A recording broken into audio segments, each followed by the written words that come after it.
Another Western New Yorker has been arrested, accused of taking part in the riots at the United States Capitol. Daniel Warmus of Alden was arrested last night for his alleged role in the riots inside the U.S. Capitol January 6th.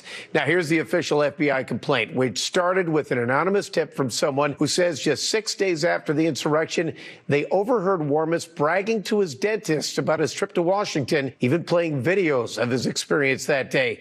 That person told the FBI they could hear Warmus talking about how he smoked marijuana inside the Capitol and how he refused police officers' instructions to leave the building. Okay, look, wait. You can laugh at this guy, but he's not alone. So many Capitol rioters have gotten busted because they bragged about it afterwards. Which honestly, guys, I kind of understand. I mean, how could you not tell people about the craziest, most interesting thing you've ever done? You stormed the Capitol. You have to tell people. I mean, that's why I could never be part of a heist. So, Trevor, how was your weekend? I broke into a casino vault. It was the most exciting thing ever, man. We got inside and there were lasers. Everyone was like, pew, pew, pew, pew, pew, pew. And then I was dodging the lasers. Then I got in and I cracked the vault. Then I got the money and I was like, bam, I'm rich, baby. Ooh, it was wild. All right, you can call the cops now.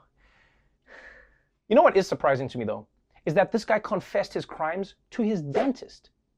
I mean, how can you be that open with your dentist? I'm scared to even tell my dentist I haven't been flossing. And what really blows my mind is that someone could even understand anything this guy was saying to his dentist. Have you ever tried to have a conversation with a dentist? All right, just open wide. I'm gonna move your tongue over here and tell me, so how's your summer been going? And while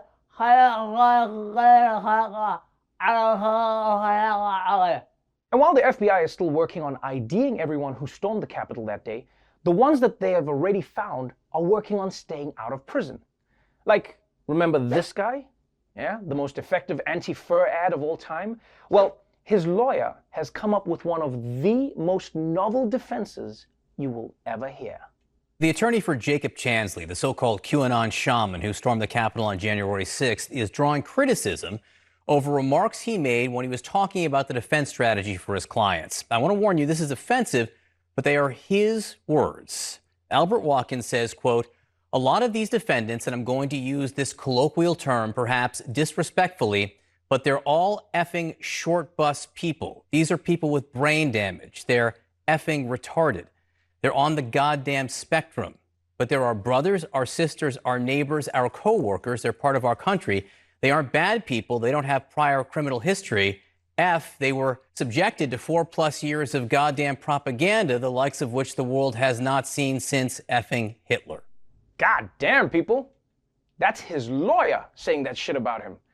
You gotta admit, that's one hell of a legal strategy. Ladies and gentlemen of the jury, my client seems like a brain-dead idiot who can be convinced into committing treason.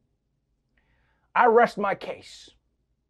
Honestly, people, this was the craziest thing I have ever heard from a lawyer in my life. I mean, this guy managed to use inflammatory remarks, offend an entire group of people, and completely distract everyone from what his client was caught on camera doing.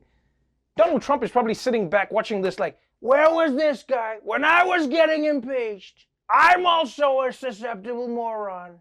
You know what's weird, though, is that even though the lawyer used all these horribly offensive words, in a strange way, his heart is kind of in the right place. Because what he's really saying is that we shouldn't criminalize mental disability, the neurodivergent, and the easily manipulated.